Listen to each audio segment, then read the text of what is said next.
Hello and welcome back to another episode of Overnight Celebrity, where we're trying to turn everybody into a celebrity overnight. What happened? I hope so. I'm your host Gavano, and I am joined by our newest roommate, Jose. And Jose, I met you an hour ago. The only thing I really know about you is your name. I didn't even know if you smoked weed or not until like 25 seconds ago.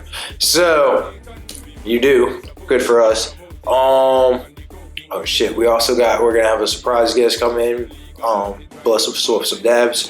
But yeah, anyway, so this is about you, man. So basically the premise of the show is I'm interviewing people who are from this house, and it's an artist collections of artists, and we tried to get like a background story and how they got here. So we'll start with, man, this is weird because you're the first person who I never really talked to before that we're doing, so this is kind of cool. So, where are you from? Definitely. Nice to meet you. My name is Jose. I'm from Guatemala. Guatemala. Central America. Yeah, that's like the first thing that has helped me to like thrive as an artist living in a different country, because people is like, oh, where are you from? You're different. You're from somewhere else, and you're here doing something that's pretty much global, as playing guitar which is what I do as a main thing. Okay, so you're from Guatemala, and how was that? And that's a part of the U.S., correct? Guatemala, no. Guatemala is located, it's in Central America. It's like right in between Mexico and Honduras. So it's not part of the U.S. I was able to move to the United States 2 years ago. Okay, I've been on American soil for 28 months pretty much. And it was funny because I've been playing guitar for 10 years. I was a guitar player in Guatemala. I had a band, used to tour. I was not able to tap into a local scene for music, the kind of music my friends and I were playing over there. So music as a career, as something that I could do for a living, was not as tangible as when I got a green card through my dad, which literally came from the heavens. One day my dad calls me, he's like, hey, you're moving to the States. And I walk into this place, which is pretty much a playground for creativity and I would say transmutation of ideas. You would say the U.S. is a playground? Yeah, for creativity? Or are you mainly LA based? No, I've been I've been traveling through the country, not through every state yet, but I first touched down in the East Coast in Virginia. Oh, really? Yeah, that's where I'm from. Virginia, yeah. So I just moved out here. No way, yeah. Yeah, what part of Virginia? I touched down in Northern Virginia. Dude, that's literally where I went to college, bro. Norfolk, ODU? Yeah. Yeah, I didn't went to Nova. You went to Nova? I look into it. But you went to Norfolk? No, Nova. I looked into it, but I never got in. Because I just spent there like a year or something, no less, like months. My dad lives there. So you were in DC? Yeah, I lived in Alexandria with my dad. Loudoun County and all those places. Yeah. And then I moved to Arlington. I was staying there for 2 months. And it's so close to DC as well. What does your dad do? He's a trucker. He drives a truck. Yeah. Good money in that? Yeah, he's just like a hard working man. Yeah, I know a lot of people. That's really good money right now. Yeah, no problem. No, and over there, so I walk into the East Coast and I'm like, oh hell yeah, this is the nation's capital. There's a lot of shit to do. But I was just able to go to the main big venues where just Oh, what was that? Echo Stage? Yeah, the 930 Club, the Anthem, the Waterfront. The Anthem, I've been to the Anthem. Oh, Waterfront, it's crazy stuff. For me, coming from a different, Guatemala is the size of probably, it's so small compared to this place.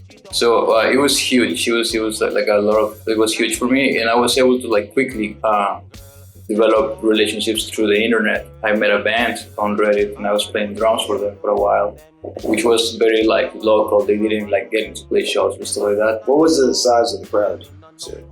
Oh, I hate crowds playing open mics, playing the blues. Because I noticed they had a lot of those in Northern Virginia, so I would just show up with a guitar and play with all these pretty old people, but fucking players. They've been playing the blues for years. and I just walked there like, yeah, I can play the blues too, and you know. But it was not pretty much what I was looking for.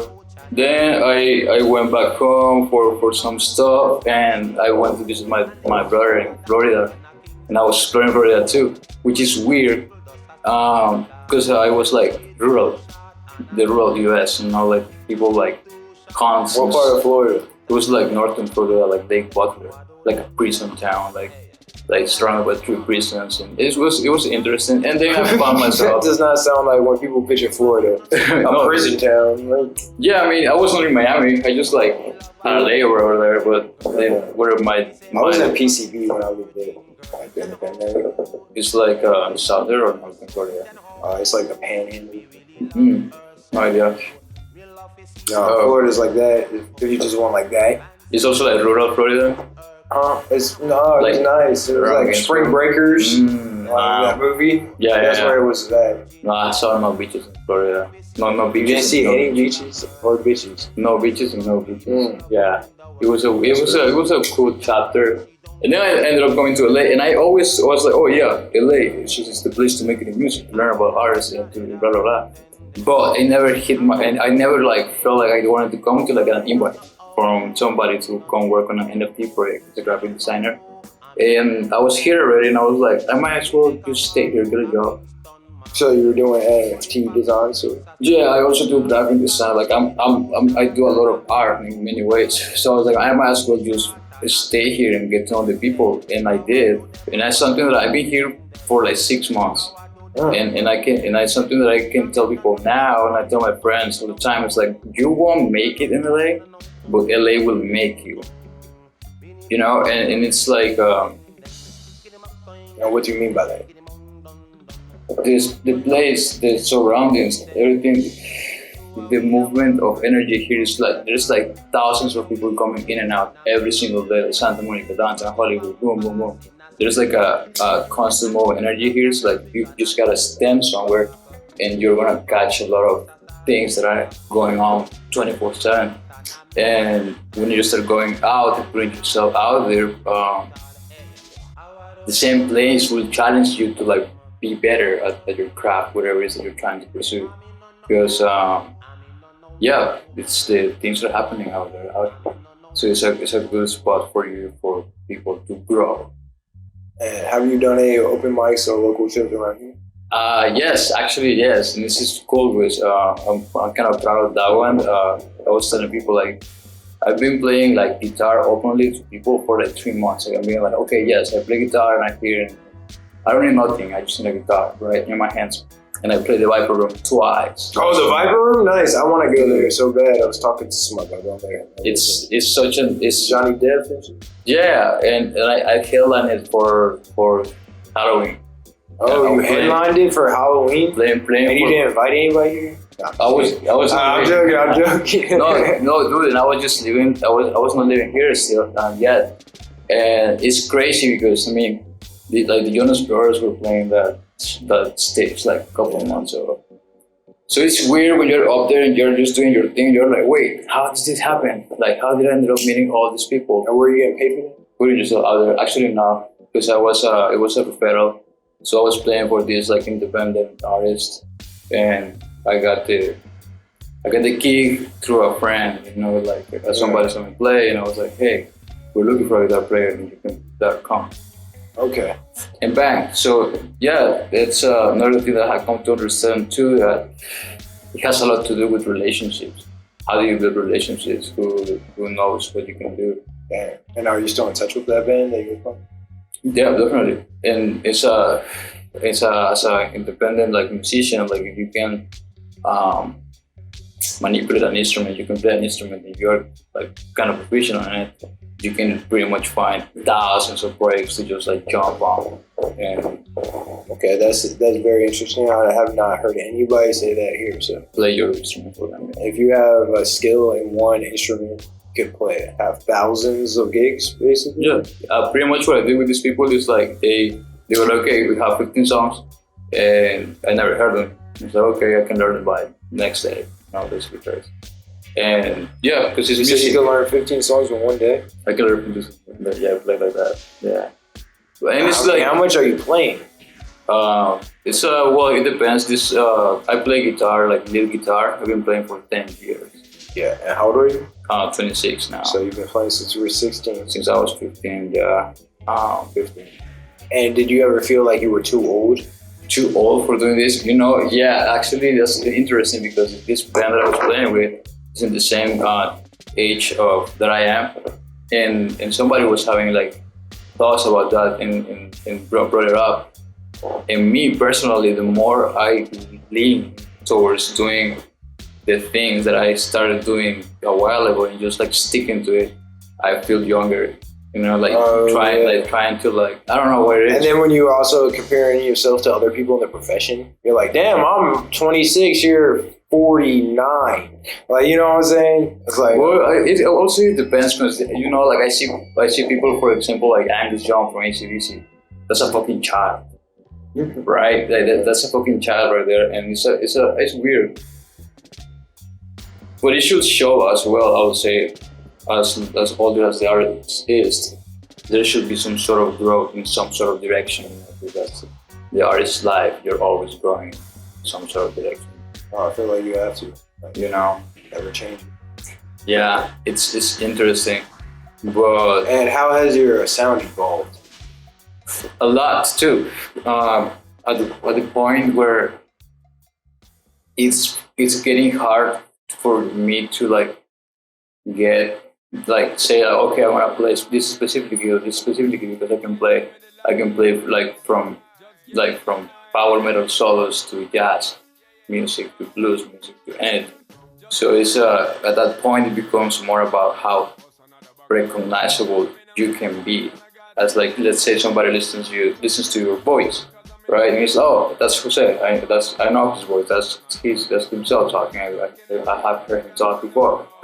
It's the same type of thing when you're looking for a music type sound. But honestly, I had a realization today regarding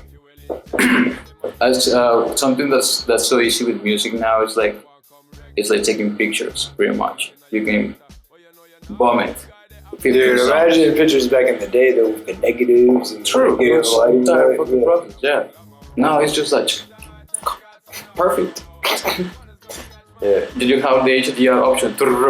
15 shots in exactly. So it becomes a different thing. It evolves, and there's people that can just spit 15 songs in a day and upload them to Spotify and do shit like that. You know. This guy, right? And 15 in a day. No, yeah, it's just music. You know what I mean? But how do you make people to listen to this music? It's not like back then. People before it was easier. When people would take the time to go into a record store, look for CDs. Oh yes, I only have $20, so I can only buy one CD. I'm gonna take my time to read and watch the cover, blah blah blah. Yeah, and a lot of that, you had music videos coming out, promoting the CD. You know what I'm saying? You had mega promotion machines behind it. You know what I'm saying? You're listening to commercials. It's in the background of commercials. True, yeah. It's crazy. Nowadays, it's not a CD isn't the event it used to be. You know what I'm saying? I've been waiting for this all year. I got that marked on my calendar. You know what I'm saying? Well, even when Kanye and 50 Cent both dropped on the same day, or even Plies and Lil Wayne, you know what I'm saying? Yeah. When it was oh yeah, this is these two juggernauts are about to drop right at the same time. It's damn, I can't wait to hear it. It's not like that. The listener is just attacked with thousands and thousands and thousands and thousands and thousands of songs every single fucking day. The way they're consuming their content, blah blah blah. So it's how can somebody be listening in today that nobody has time to listen? And you have to be conceptual, pretty much. You have to be so conceptual and have such a story behind whatever you're trying to portray that whoever gets you can get a glimpse of their attention, stays. And it's oh, okay, I'm gonna stay here, consume it, see what's up. And that's when you develop that hook with the once you find your audience, weed them out. You know what I'm saying? Just slowly, I feel people getting if people are getting 3 or 5 followers a day, at the end of the year, that's like 1,500. You know what I'm saying? Yeah. Like that's a lot. And then if you like times 10 that pace, because those 1,500 people are talking to you, like 2 years, 3 years, you're at like almost 1 million. You know what I'm saying? That's how it happens. Yeah, but you gotta capture them somehow. Yeah, you have to show them what you're doing is better than what everyone else is doing, or even like on the same level, and you should support me. You know what I'm saying? A lot of it nowadays is like not only the product, but the personality endorsing the product is big, like probably bigger than it's ever been. Yeah, especially with the influencers, you know what I'm saying, all over TikTok. Like, it's not the same, like, we don't have the same 5 athletes promoting every product. Like, you know what I'm saying? There's not that Payton Manning, that Shaq. Because like, I mean, they're still there, but you know what I'm saying? We're seeing it, we're going to hit from everything. You know? They're like, everywhere is an ad. You know what I'm saying? You're probably going to see an ad right before you watch this, and they're cutting that. Just kidding. But, yeah. This is sponsored by marijuana. Yeah. Go get your look. Jose's album. No, and yes, it's completely true because people is trying to look something to identify with. And music is such part of your personality. Like that's pretty much what you listen to. It's what you are. So yeah, it's tricky. It's cool stuff though. I'm super excited, and for all this time that I've been discovering and running around this city, I'm putting myself out there to get opportunities and take them, experience and find more things about it. It's fun. It's fun if you like put your mind to it. So you're one of the people who's enjoying the journey. It's not all about the end result. Yeah, I guess because I guess that's true because it has happened to me before. Like I tried to do it in another country, so I guess also has to do with the time that for the long time that I've been doing it, and you get to see stuff. You know, whenever you get to be in different stages of your own development, and so yeah, probably I would say that that's a good one, which most people misses, and that's when most people are so focused on that. You know what I'm saying? It's kind of like click. It's like that's their whole life. Oh no, this is the day in and day out, dude. Like, sitting down with the metronome for 10 hours.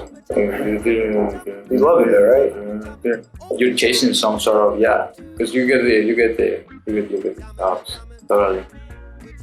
And let's see. So tell us what you learned from your other band. So when you were in Guatemala, you had a band, right? Were they successful, moderately? What was the biggest show you did? I would say it was successful for every musician involved in a project and as a composition process from silence to have an entire song played for people. Nothing close to a commercial success, not even local, but you get the story, you get the different shows in different cities, your friends, the friends of your friends watching you. People that you don't know coming to see you like out of nowhere because they're just hanging around the bars you're playing. Going through rehearsals, all that. So you get a lot of experience and you start feeling what it's all about, the time it takes, the commitment it takes. Because when you're playing with other people and towards like a specific project, let's say, and this is when I tell you that you can play for 45 artists or 4,000 artists because you avoid marrying project. Probably that's the biggest lesson is to not marry a project because when you are playing with other people and you marry this, like, oh yeah, it's like this is out of my heart and this is my whatever it is, and you're like, yeah, this is my project and blah blah blah. There's other 4 people involved for that project to like develop itself and go places. You know what I mean? So that's a very interesting point, actually. Right, and then you come. Sorry, yeah. No, I'm just like wondering, like the creative like insight was like the band like being with one person making final decisions, or do you all have like say? You could say songs will like come alive most of the time from jams, and people will have their like positions and stuff that they need to do. I guess the part that was difficult was the part of getting to rehearse or how much the commitment from each of every member was to see this as everything that it can be, or as something that is just being done because, and that's the thing. So whenever that's the approach that you can take to your art as well. This is the whole concept of anonymous. right? Anonymous is not attached to his art, to whatever the fuck he says. I was in the library, and the library has like the central library from LA has like a plaque, and it says our biggest and most important donors. And there's names of companies, corporations, associations, like first and last names of people, motherfuckers that have like donated money to keep the books, blah blah blah. And this says Anonymous. And I was like, right, like Anonymous is somebody who is nobody. And you can do that. You can probably do have 1,000 bands, or playing 1,000 bands, and not be married in the project. We have your saying in it, and requiring it, and get your royalties or whatever the reason. Yeah, it just never be like attached to anything. Yeah, attached. Right? Yeah, well, don't get married. I guess that's yeah. Don't go. As long as you get a checks or royalty. Yeah. So try to have many marriages, I guess. So it wasn't commercially successful, but it was good for everybody in there. They involved as artists. Yeah, totally. The whole experience. Yeah. Do they still continue? No, yeah, actually no, and yeah, I will mention it, I guess, but our singer like died. Oh, sorry. Yeah, it was dark. You know, it's weird stuff. And the weirdest part is that you can hear these people on the recording. Yeah. Right. So that's weird as well. Especially when you listen to it over. It's interesting stuff. But yes, the other people still plays. After I had to leave the country. I got a visa for a week. Like they're pretty something.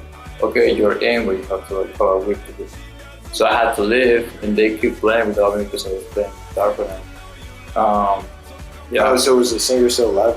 Yeah, okay. Yeah. So like a couple of probably a year passed, and he died. So they stopped playing. The other people still plays by themselves, but not as a project like that. But yeah, I guess that's also the beauty of it when you like are able to put things out because you never know. But you can go back there when the songs are there. You know, yeah. The videos of the concerts are there. So it's like, yeah, that happened, blah blah blah. And I guess that's art, just living something here while you're here. That's what I'm kind of like trying to do with this YouTube channel. Like, oh yeah, they're there forever. Yeah, exactly. Hopefully, like, and it attaches everybody. I've been saying it attaches everybody. So if somebody does good on this, they like the interview channel, they can see a whole bunch of other really from people in the house. Really, before they were famous stuff. Yeah. Oh wait, no, like, yeah. We're trying to turn everybody into celebrity overnight. You know the motto. Dude, you probably You probably fuck with Narworth. With what? Narworth. I don't know what that is. Narworth, he interviews people too. Oh shit. Yeah, but it's check him out.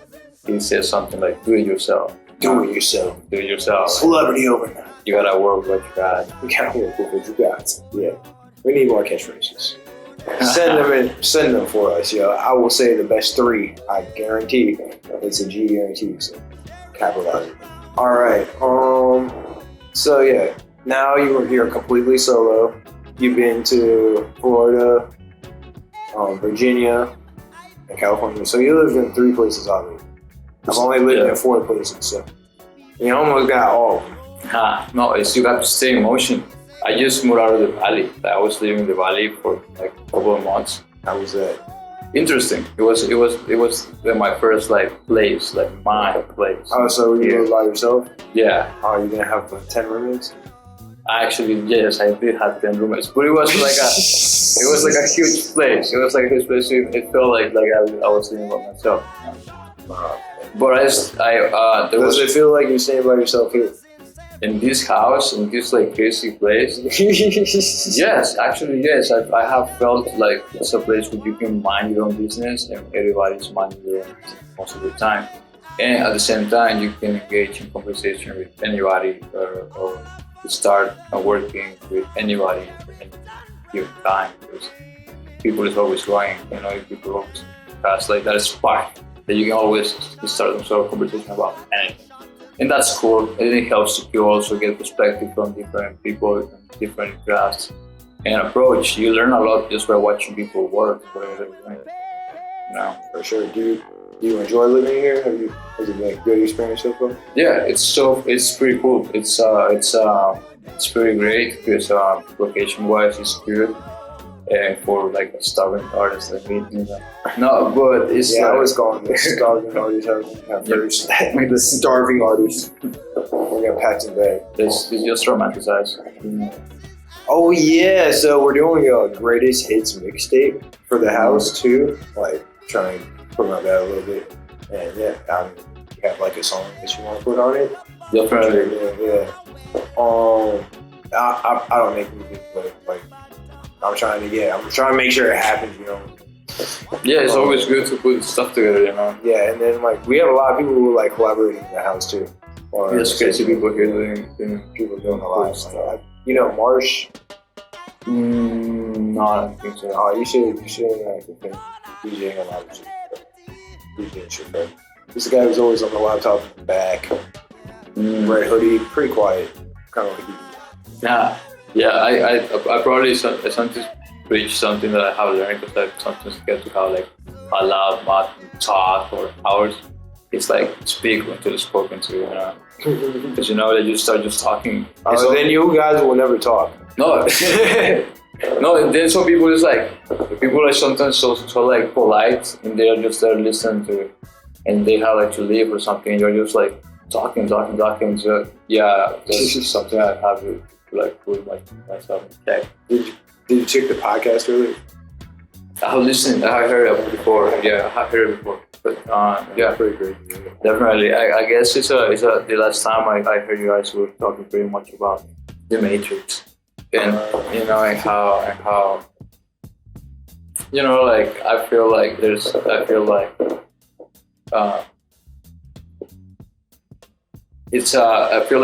decodable thing. But it's getting decoded by most people, and most people are just talking about it all the time.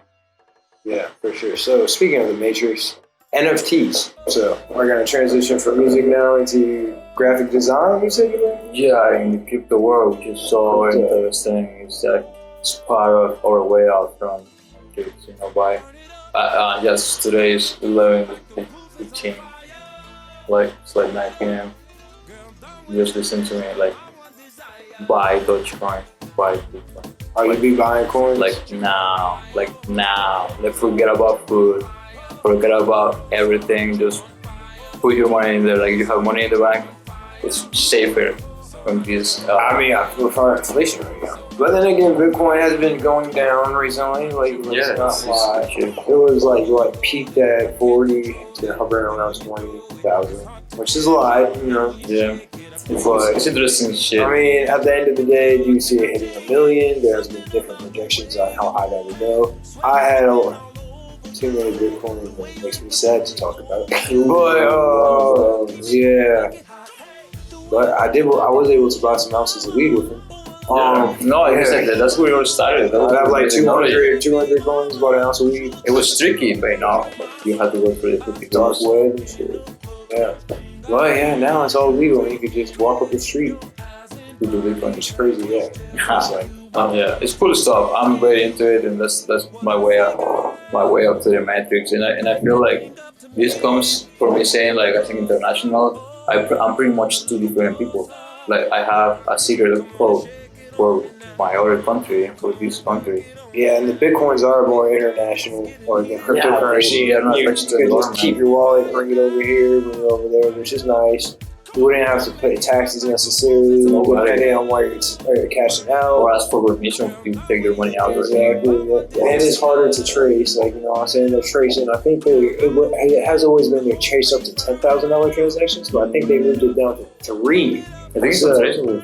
Yeah. So yeah, if you're just moving Bitcoin, you know what I'm saying? It's kind of like sports cards. Like there was this one Juan or rebate card, I believe, and that card went for like $20,000, but it was worthless. Like it had like 10 million prints. You know what I'm saying? So like, it was for drugs. Yeah, it's like that happens with art too. Exactly. It's the same thing. Yeah. 100 bytes. It's cool, but yeah, whenever this you can just also make money, and everybody, like people like you paint, for example, if you like do any sort of. You look like you stuff. paint with that. Yeah, You look like the next Picasso out here. but it was like I was like, yes, this is the painter. I must be a real painter. Oh, I paint. You paint too? I was trying to paint with oils. Oh, that's fun. Oil Right. painting. Yeah, my mom loves the one I did for her, to be honest. But yeah, so what got you into NFTs? You like art? Yeah, totally. I think before guitar, I spent my entire life drawing. Oh, nice. So you draw too? We got collab on a piece. Yeah, fuck yeah, that was Yeah. interesting because I've never done that. But it's Really? really money. Like in Guatemala, you you have like contests and they will pay you cash. Oh shit. Yeah, Well, man. We got collab on a couple. I have 5 books of 100 pages. So it's like I have like 550 on. And you've been drawing for how long? I can tell you this. I mean, I'm good, but I stopped drawing like religiously after guitar show up. I started drawing when I was like 10 years ago. So like as long as you've been playing guitar, but I haven't really drew like. So when I started, like I drew like 300 pages in a year. You know what I'm saying? I've only had like 250 in the last 9 years.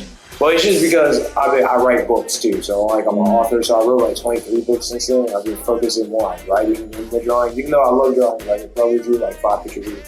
I got a meeting though, so I can show you. But yeah. I'll show you all later on our showcase. No, that draw. Most creative people starts drawing. Yeah, I love drawing. But I like writing books and it takes a lot more time, you know what I'm saying? And it feels better when you accomplish. I mean, my drawing books would take like a long time, like 3 hours, like 3 to 500 hours. Do you like realism? Oh, I do whatever. Like my thing is I like to challenge myself. And I went to school to be an art teacher too. Oh shit, yeah, hell yeah. About writing, I'm reading a lot of Bukowski lately. You know Charles Bukowski? Oh, cool, that's interesting. Yeah, he used to get drunk, super drunk every night and just type all of his stuff. And in the morning he would just wake up, go throw up. Well, this is how he would like paint it, right? And check out the pile of papers in his desk. If he would like see that there was only 9 pages, he would be like, that's trash. And if you will see like more than 18 pages in the desk after I'm not drinking, writing, typing, you'll be like, okay, I'm gonna do it. And do something with it. Yeah. So, I love art though. So, so you do oil painting?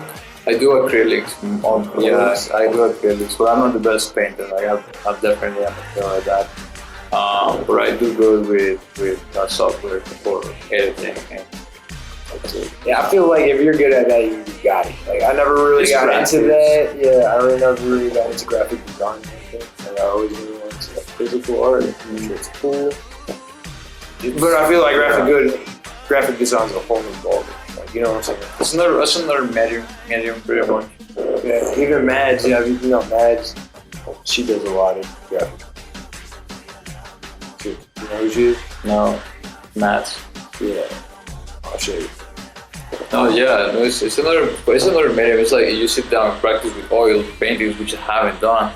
I bet I would just. It takes a while. It's like 2 days. You gotta wait for the layers to dry and shit. That's the thing. It's a long process. I mean, you gotta do a lot of different ones at the same time. That's what it is. Layering. The layering. No, you gotta just be working on like 3 different ones. Oh, paintings. Yeah, so you can be busy. Exactly. So you can be like, all right, do a little bit of this one today, and get the colors nice. You know what I'm saying? Yeah, you got. That's how you gotta do. I swear, that's how you gotta do this. Like, you can't just be like, all right, I'm done for today. Like, what if you still want to go? Like, you know what I'm saying? And you already have that paint made. Like, yeah, that's a good word, man. The thing that confuses me is the you have to do like the painting some sort of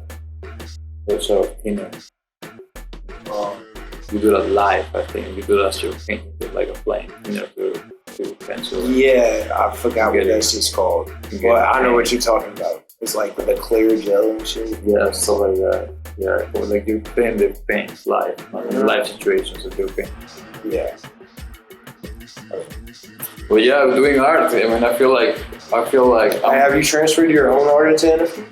I haven't. I suffer from procrastination. Everybody yes, it's weird. It's weird. I guess it's also one of the things like you repeat it. Sometimes tell things to people, but I know that I'm telling them to myself. The whole manifesting thing. So you sell things to people. You have sold art that you made. So art, probably. Oh yes, definitely. I have sold designs and I have had like clients for social media management and posting stuff that they want for marketing and sales and blah blah blah. So you market as well. Yeah, it's fun stuff. I guess it comes everything comes to being a creative type and to create solutions to any problem. Yeah, I think marketing is the most important aspect of anything at this point. Like if you can market something, like you know what I'm saying, and I think I already said this in this channel, but if you could sell something, you could sell anything. So, you know, literally, you can sell art, you can sell plumbing, you can sell fucking movies, you can sell food, yeah. Anyway, you can just eat. Especially if you have a good product, then you're like, oh, it's overkill. It's like, oh, I'm a great salesman, and you need this. Like, you know what I'm saying? You can't lose. No, and there's another thing with art and music. Actually, music, but people forget is the music business, art business. You can do art and you can do music. Yeah, you have to apply. You have to like tap into that part as well and like mix any business skills from the streets you might have into your own craft that you want to profit from that. Absolutely. Which you don't have to. You know, you can be you don't have to. If you're not making money out of your art, it just doesn't come with your art. It doesn't have to still art. Yeah. So, what size have you designed? What size? Or what type? Like, for what? Like, who's one of your clients? Like, I have my clients that I had is mostly people that is selling services, consumer services for individuals that are interested in acquiring sales services. So it's pretty easy to just lure them into a click by showing them stuff that they are interested in already. give us an example. Cars. People services like car washes, products like for example, like you know, like these car chargers for your car, your own electric car. You can sell those, and even like dummy products. Like I was selling on a store a gun, where it was like a gun, like it was like a squirter. So you would like put your beer, like you would plug in your beer, and you could like shoot your beer out of the gun. If people buy that stuff, you can set up stores online, so people buy that stuff. And yeah, pretty much, yeah, you can sell anything when you were mentioning about money. Yeah. Okay. So, are you still into marketing? Yeah, I still do it. Yeah, it makes a little money, but it's not what I would like to make money from, because it takes time. Because you're working. It's like being a painter. People just you, hey, this is what I want. You're like, yeah, you do it. Yeah, you could say what you want in like 5 minutes. Like, you could make it really clear to the artist, but it's gonna take like all week to do. Exactly, it's stuff like that. Yeah, because people have a lot of concepts in there. But it's interesting because most people doesn't know how to do it. When they want to see things and they but know, they want it, you know what they want. Someone has to be in the middle. It's a very probably an ability I should exploit more. But that's the whole thing about being here, you know, like trying to find places where I can do that in the most comfortable way. Yeah, it's cool shit. So what do you have coming up? I need to record music because I need to put an album out for this project I'm working on. Does your band have an album? The band I'm playing out now, yes, they have the artist that I'm playing for has an album. But what about your original music? Oh yes, we don't have an album per se, but we have music out like in YouTube tracks on their SoundCloud. So we're gonna link everything you have at the bottom below. Definitely cool.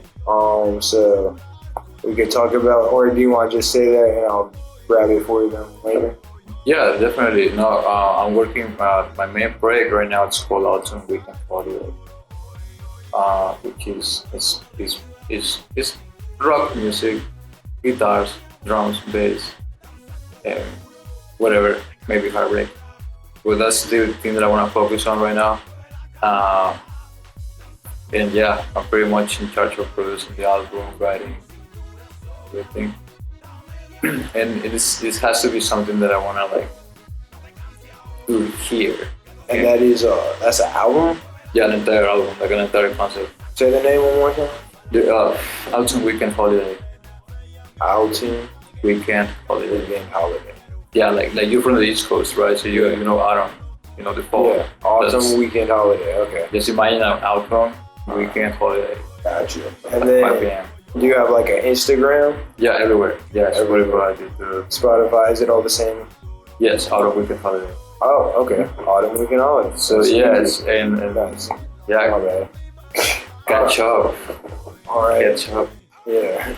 And then, what is your goal for this year coming up? 2023, yeah, Autumn Weekend Holiday first album has to be out. And I have to be, yeah, I'm finding an audience. So I'm going to like work on hitting up them and in order to like understand what can I provide and try to make that great work at a point where it's bigger than myself. Definitely. So you see it going? You see yourself staying here in the States? Definitely, this is a benefit as an immigration lesson. When you become a permanent resident, if you stay for 5 years, become a citizen, they give you like a passport, which is accepted in more countries that the Guatemalan passport is not, with different restrictions. So you have access to more countries. So yes, definitely it's a place where it has helped me grow a lot, like a lot. So it's a place that I definitely hope a lot too. So I plan to like be part of the craziness. Pay some taxes. Yeah, that's pretty much what I'm saying. Yeah, it's a job. It's cool. Alright, and then, is there anything else you want to add? No, this well, no, it's been fun. It's been great. It's always lovely to start the camera. And yeah, well, yes, I definitely keep watching the videos. He's the guy, you know, what he's talking about. Yeah, you write books. Yeah, Hell yeah. yeah, I got 4 coming out. That's why I'm doing this YouTube series to promote it. But we're not trying to promote me. We have a surprise for you guys. Anyway, thank you. I think this is like episode 24. I hope so. Joe, cut that part out. And thank you for being here.